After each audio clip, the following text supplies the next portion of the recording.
I felt like I was running in the direction of the Lord, slamming into the Lord himself. And I just decided this death, I'm going to do with the Lord. This death, I'm just going to throw on the Lord. Music got me to a point to understand how to sharpen that tool and then lay it hard against hell. And those are kind of the kind of things we want to talk about in this podcast, really honestly and openly, talking about circumstance, talking about pain, talking about things that are just really difficult.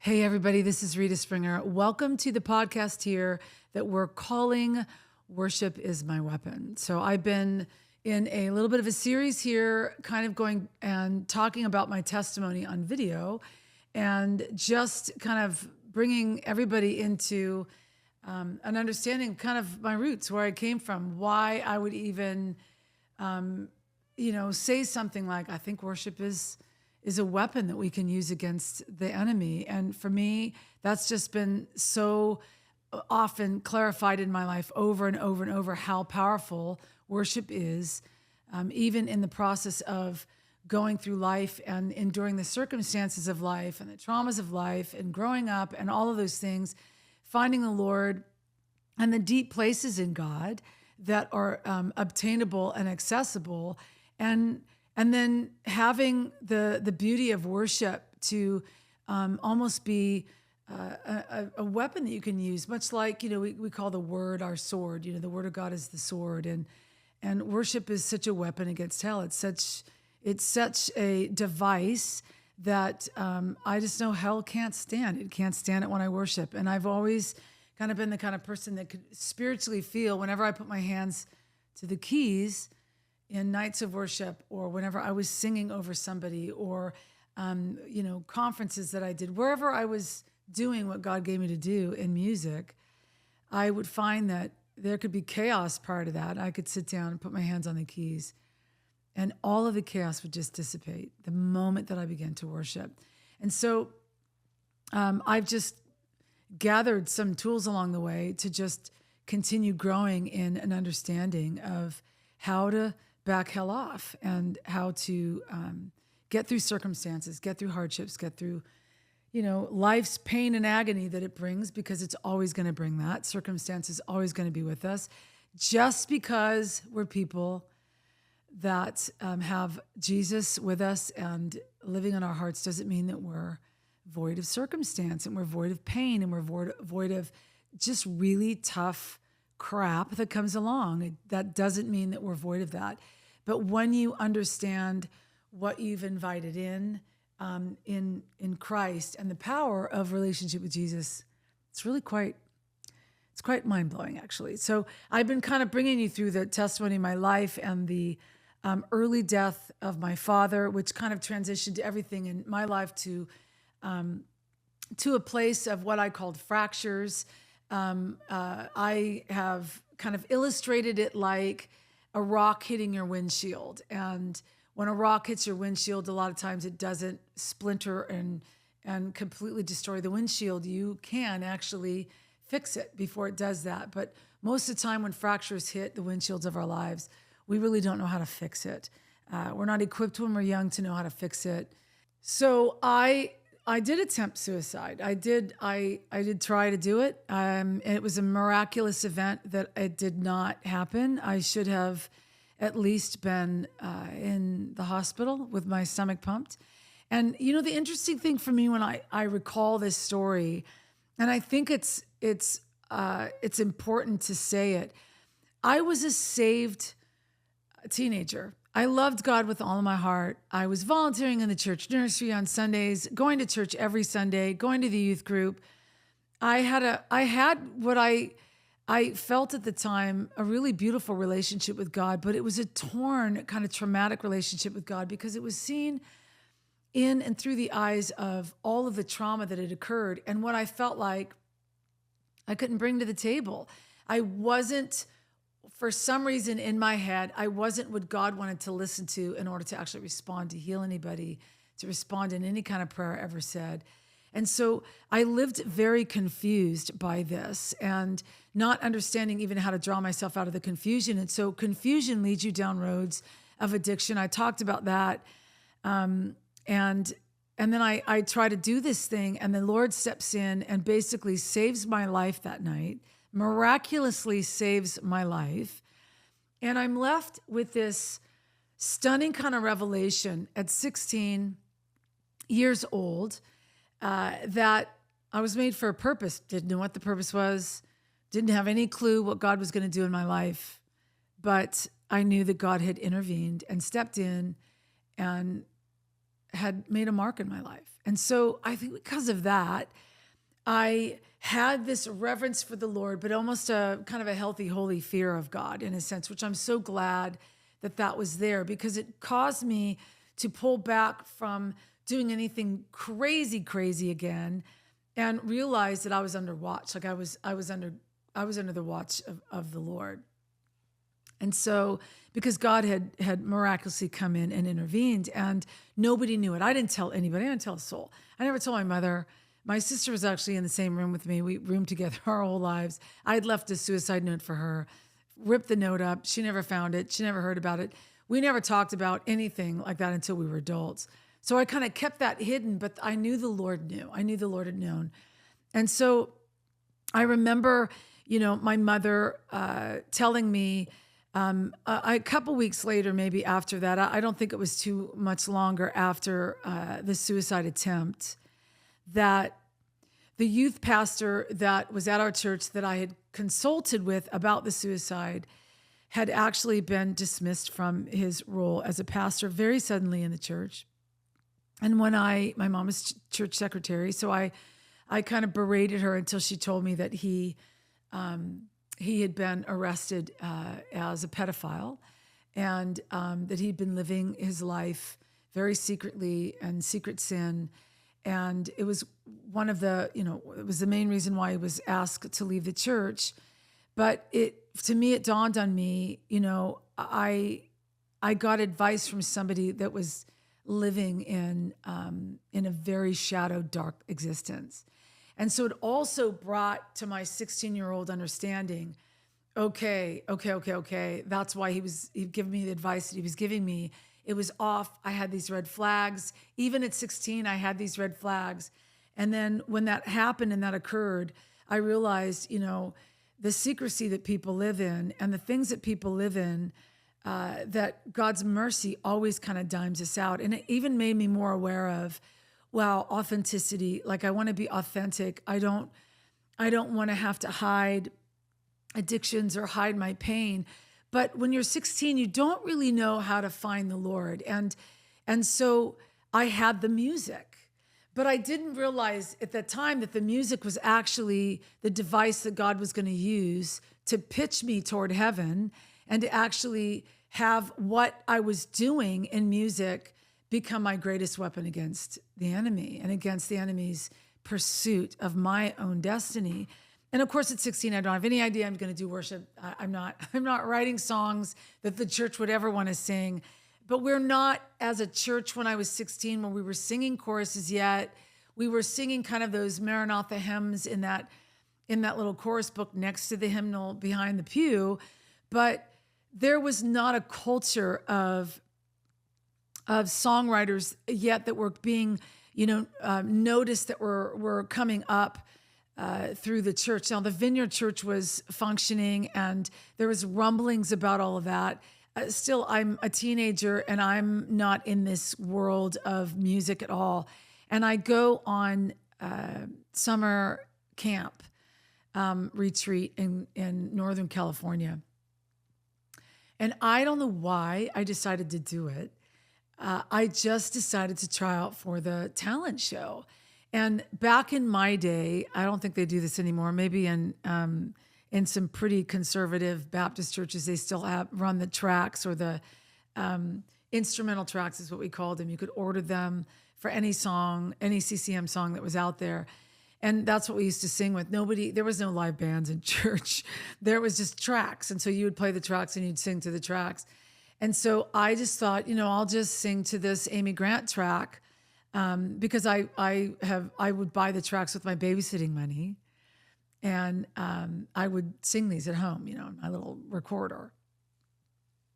And so I did. I auditioned for this I auditioned for this high school talent show at summer camp when I was 16, 17 years old.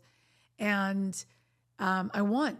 I won the whole event. And I was shocked that I won. But what that did is it exposed me to one of the pastors that came as the counselor, who was our worship pastor at our Baptist church. And he was like, why didn't you ever tell me you could sing? And so he stuck me in the choir and he wanted me to start doing solos. And that was the furthest desire from my heart, was to ever be in a choir doing solos. And I did choir in high school. I did all that kind of stuff. But this was just like fun, elective stuff that you took. It wasn't anything that I ever was like, oh, I can't wait to be in choir class. I only needed the music because I was going to be an actress. I was going to go to Hollywood. I was going to make it big and famous.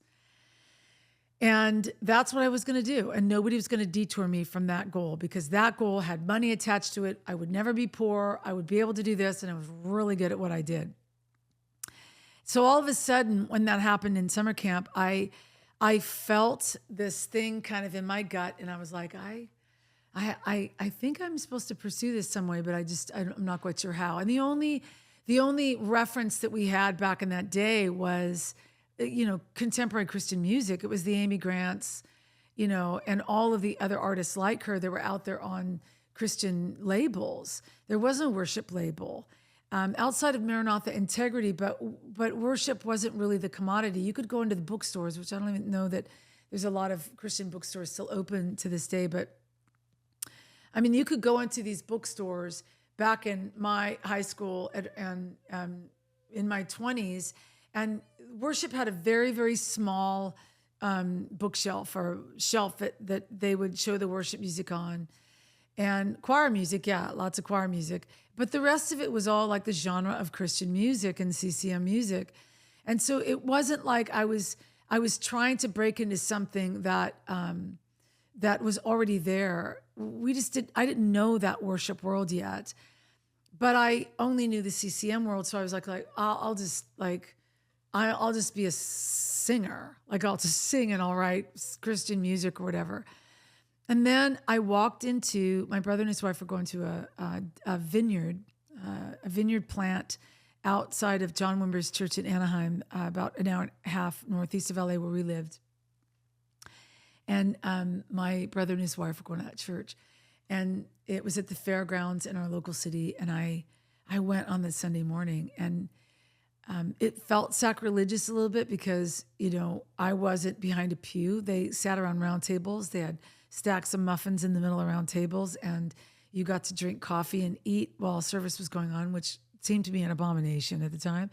But the worship started, and there was a woman worship leader. She looked like a punk rocker up there. And I was so taken in by the worship that my whole body just started to shake during worship. And I think I cried through the entire service.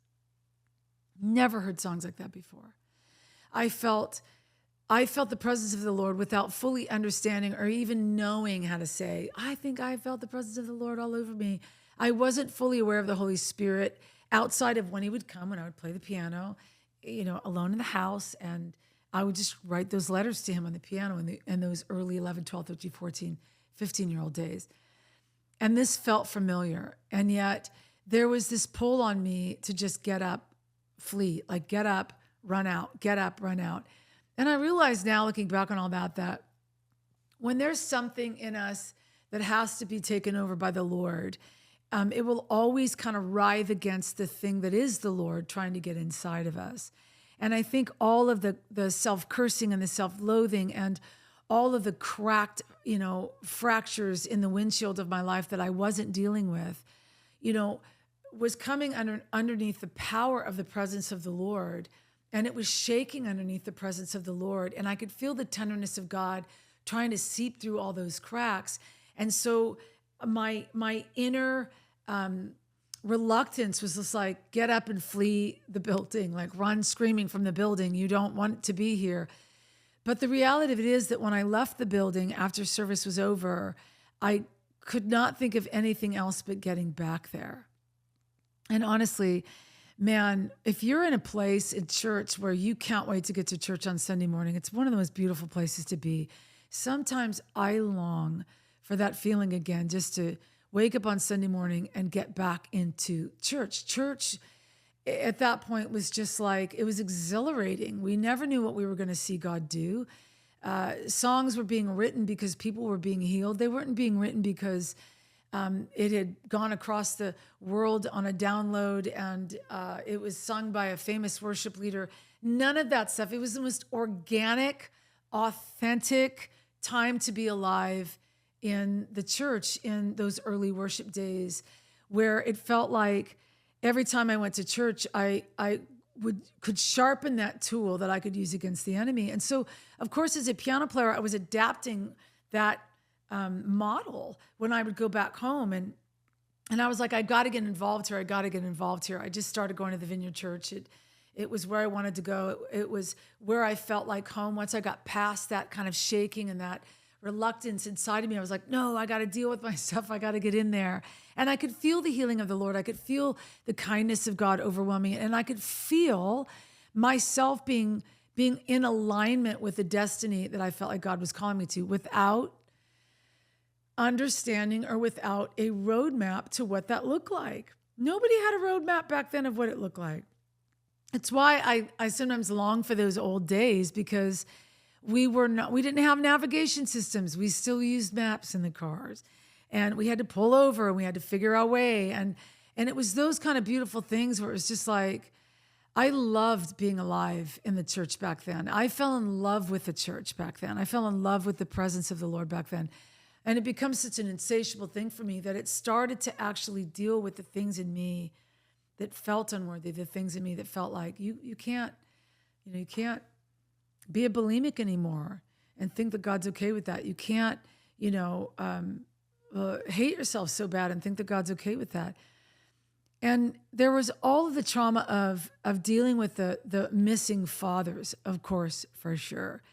And I think sometimes the mercy of God is that he takes the time that he needs to get to us, so that when he removes things and he removes stuff out of our lives, he does it so we're not coming back to revisit it. I used to tell my students all the time that, when we're dealing with a huge subject like a parent or a trauma or an incident in our life that really kind of shaped us or shaped the format of our thought process and our spiritual life and who God is and what he's not, or who we think he is and what he think he won't do, it takes a while.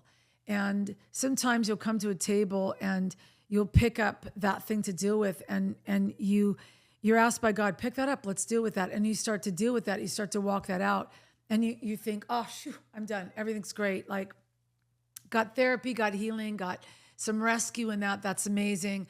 And you just go on living in like this newfound freedom. And then maybe 5 years later, you all of a sudden are hit with and assaulted with the same imagery that you felt like you were delivered of 5 years prior to that. And I think sometimes that may be because we don't fully deal with it, or we're not listening to the Lord in the process of fully laying it down. But I do think that sometimes it is the Lord's mercy dealing with what we need to in the moment, and then he'll come back, or he'll bring us back around and say, okay, now pick this back up again. There's other things that I need to deal with that we didn't talk about last time that we need to deal with now. And sometimes it feels like a slow burn, but I think it feels like that because the mercy of God is that he doesn't do severe work with us all at once, because he doesn't want to damage us in the process. He wants us to understand the long suffering of it, but he wants us to understand the journey, the beauty of what you find in the ashes, and discovering that beauty along the way. And so I've learned that rhythm with the Lord, where sometimes when I come back and there's things left on the table that I have left to deal with, and God's like, hey, let's pick this up. Let's deal with it now. So that for me was a really exhilarating time of learning how to trust the Lord, learning how to let go of certain things, and being in some good counseling where, I was trying to deal with some of the things I didn't know how to deal with when you lose your father at 10 to a disastrous disease, and then you lose, your grandfather right after that, and you've got major marks in your life of of just absences and orphanism, and I was an orphan, and so what I carried that I think was kind of my biggest burden on my shoulder was my mother. There was this image that I couldn't get out of that, well, I just had a feeling that God was going to come for her. Like, of course, that would be the ultimate sacrifice, right? That would be the ultimate proof that I was unworthy, that I couldn't be trusted by the Lord, because she was just the Proverbs 31, right? So I held up that, kind of built that fence so that she couldn't get super close to me, and kept kind of my tough demeanor. So she really didn't have full access to me. And I was actually really quite mean to my mother in a lot of different ways, because I was trying so hard to push her away. And every time she tried to get close, I didn't know how else to be but just really, really kind of harsh. And I regret, I mean, I look back on some of those things and I just regret the time that I lost in that season. But I could not let God have this flashing in my head of I'm what if you do this? Like, what if you do this?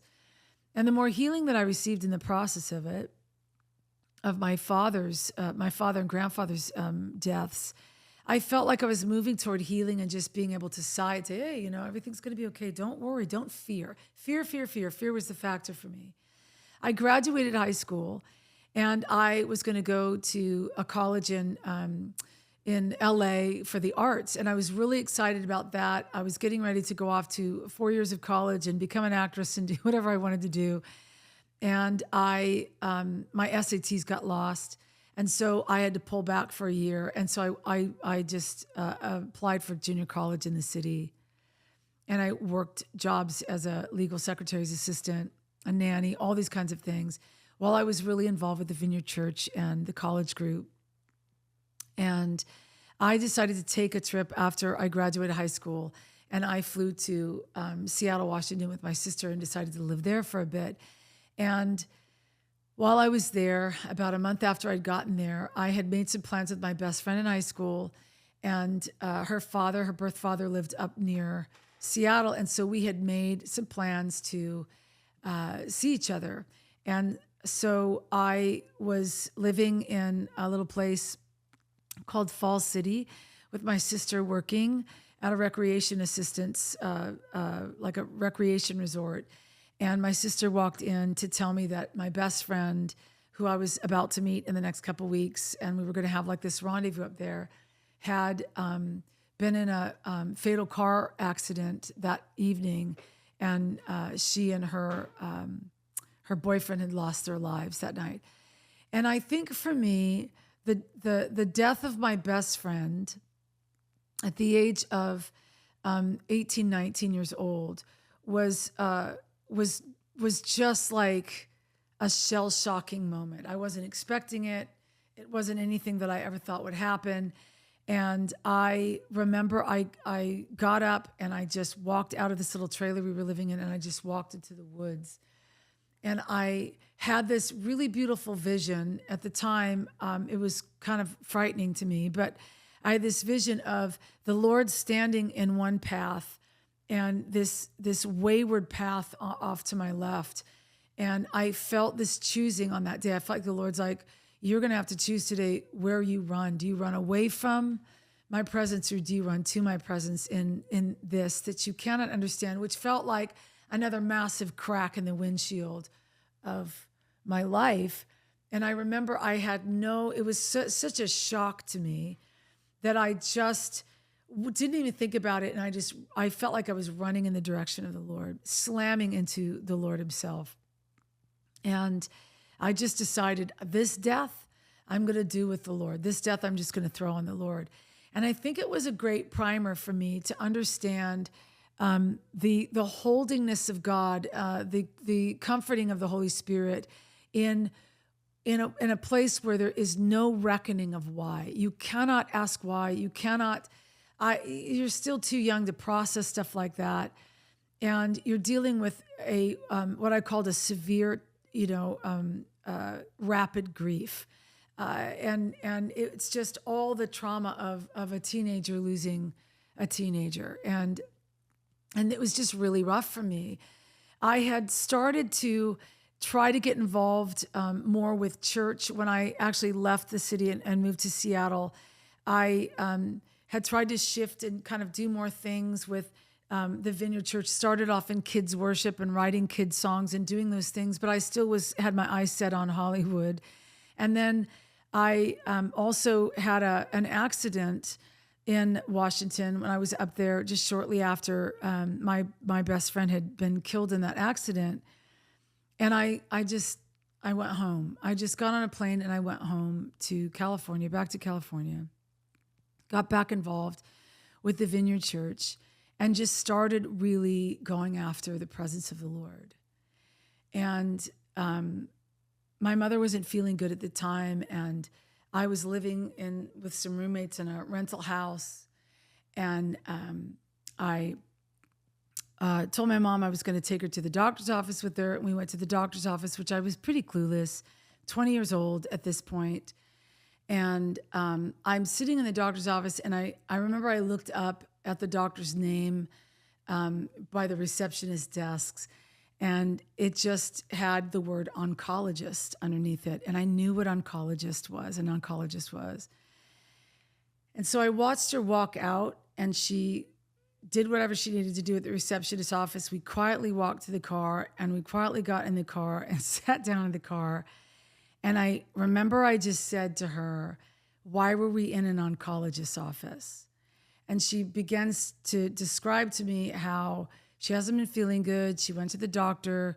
They did a CAT scan or an MRI, and they found a tumor in her colon, and they're going to need to remove it, she said. And she describes that she was there for a biopsy test. And I said, "Well, what did the biopsy test say?" And she said, it's a cancerous tumor. And I knew the grades of tumors at that point because of my father. So I was like, "Do we know what grade this is?" She said, "It is grade 4, and they call it terminal, but we're just going to believe for God to heal me." And once she said that, I think I just, if you could imagine the windshield shattering, like splintering into a gazillion pieces, I thought, here we are. The very dream I've lived my whole life since my father's death, these last almost 10 years now, of being like, oh my gosh, when's the Lord going to do this with her? When's the Lord going to do this with her?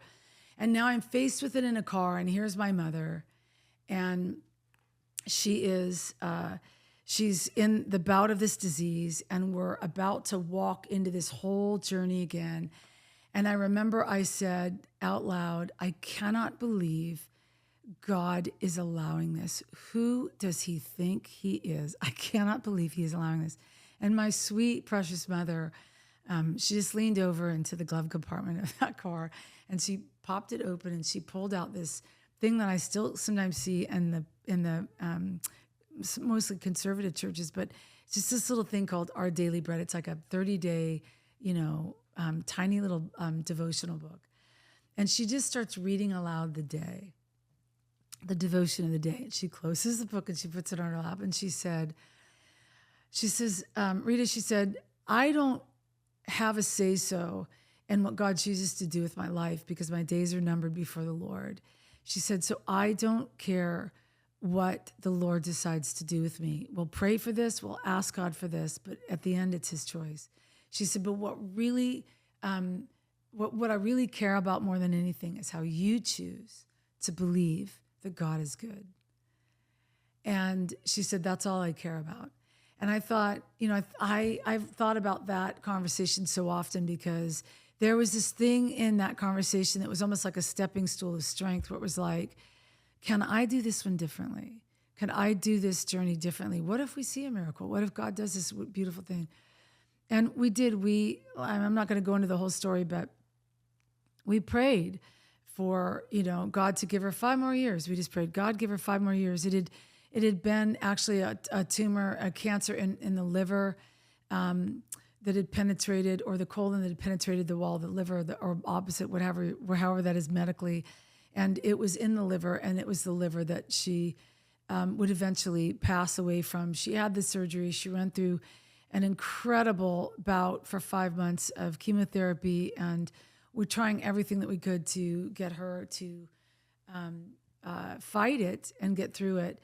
But August of that year, 87, she passed away, and it was a beautiful passing.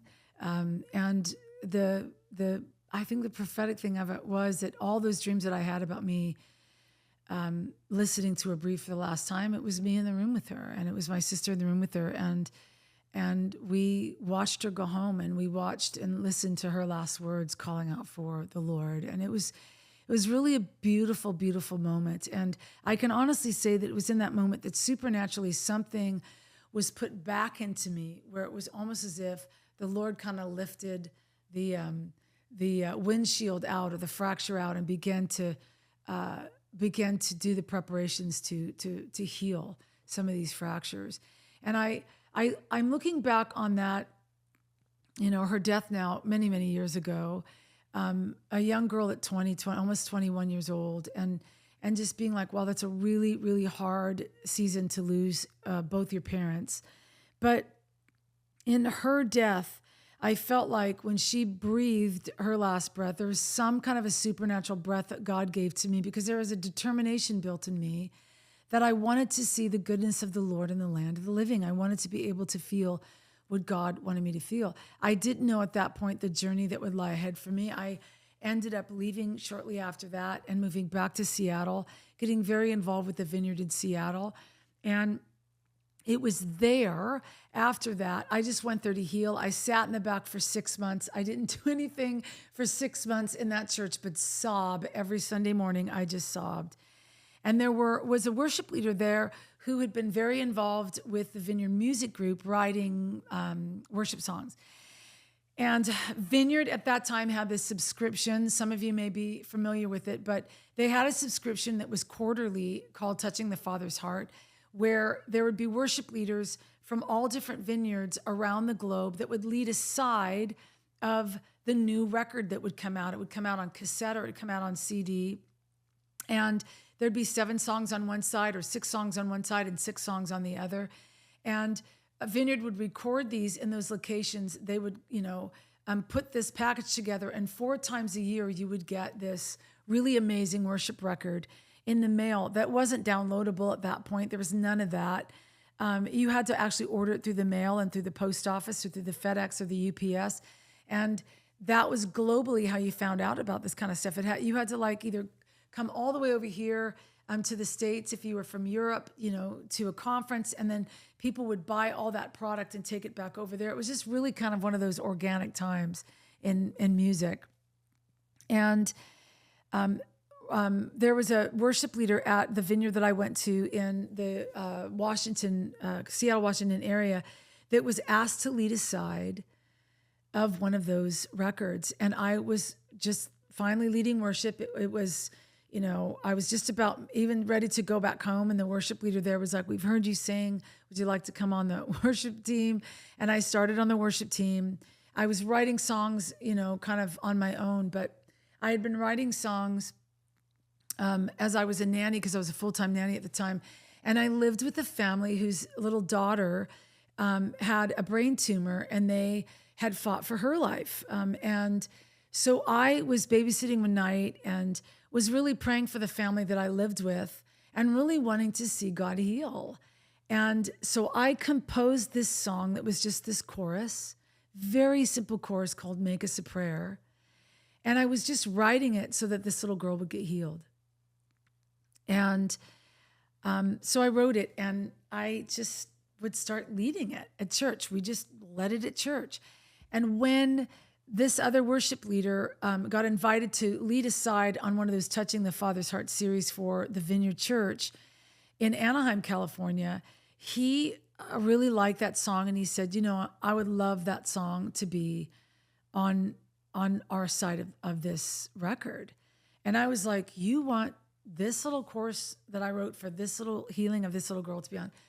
And he's like, yeah, let's do it. And then they asked me to actually come down and be part of that recording and do it. So I had never been exposed to anything like that.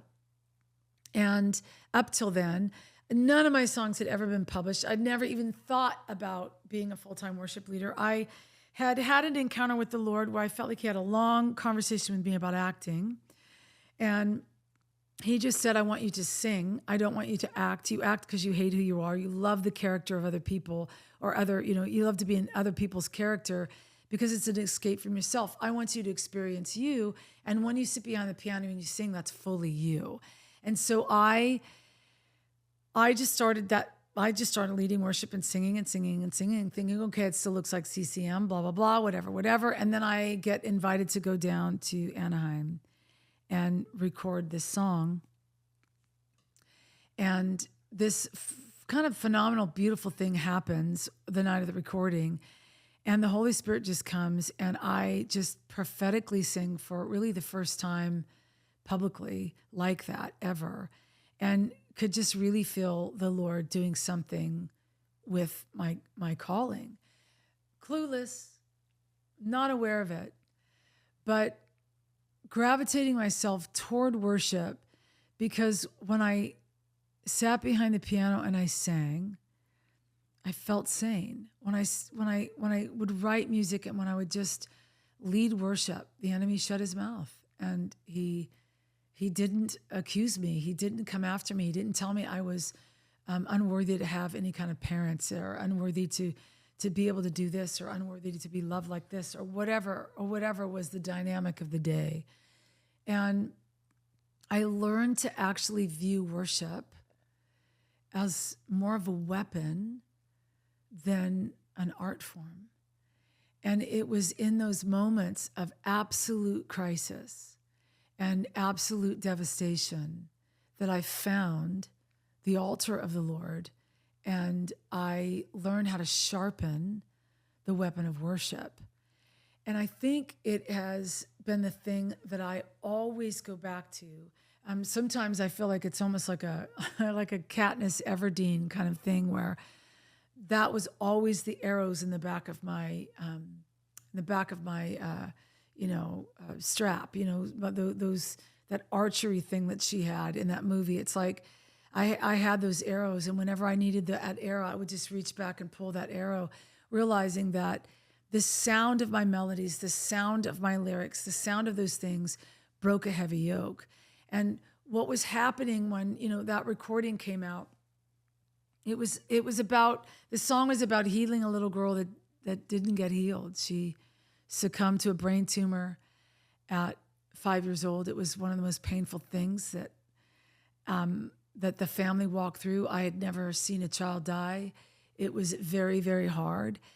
But, I had no idea that being on that recording and that recording being launched all over the world in the organic format that it was, that I just started receiving letters. And the beautiful thing about back then was, especially with the Vineyard back then, it was a series that wasn't promoted as somebody. You'd have to read the jacket. We used to read the jackets of the albums, we called them jackets back then. I don't know what they call them now, and you'd find out who was playing and who was singing. And it's the only way that you could find out on those Vineyard recordings who was who.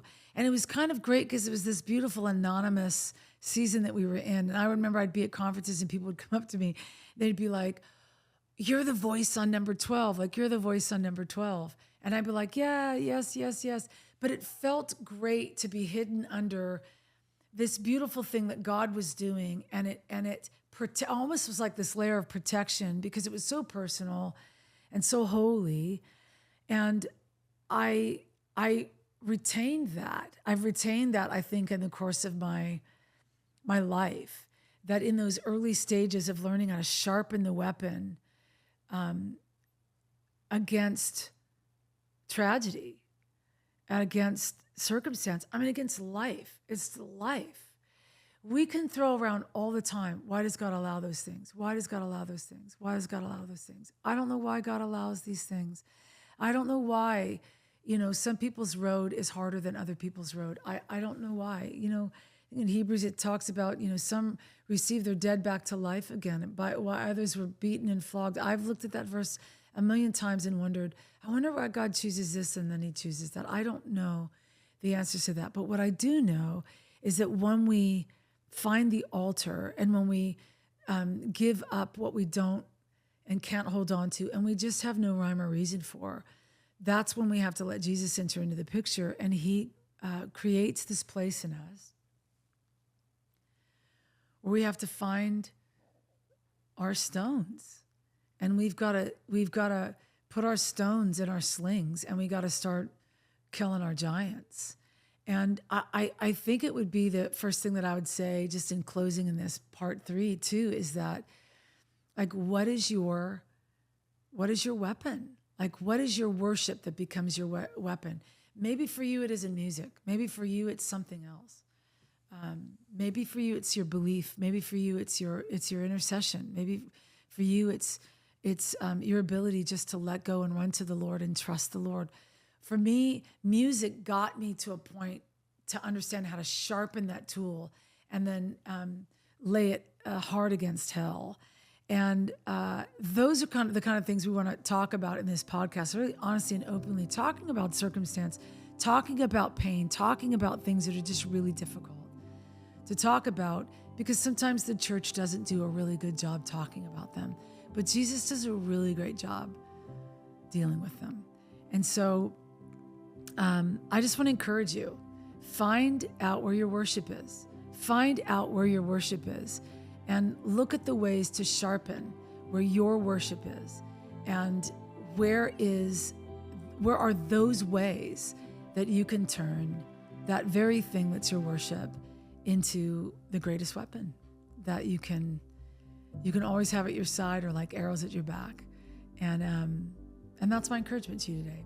So thanks for listening to this one, and just join us next time when I'm here talking about worship is my weapon.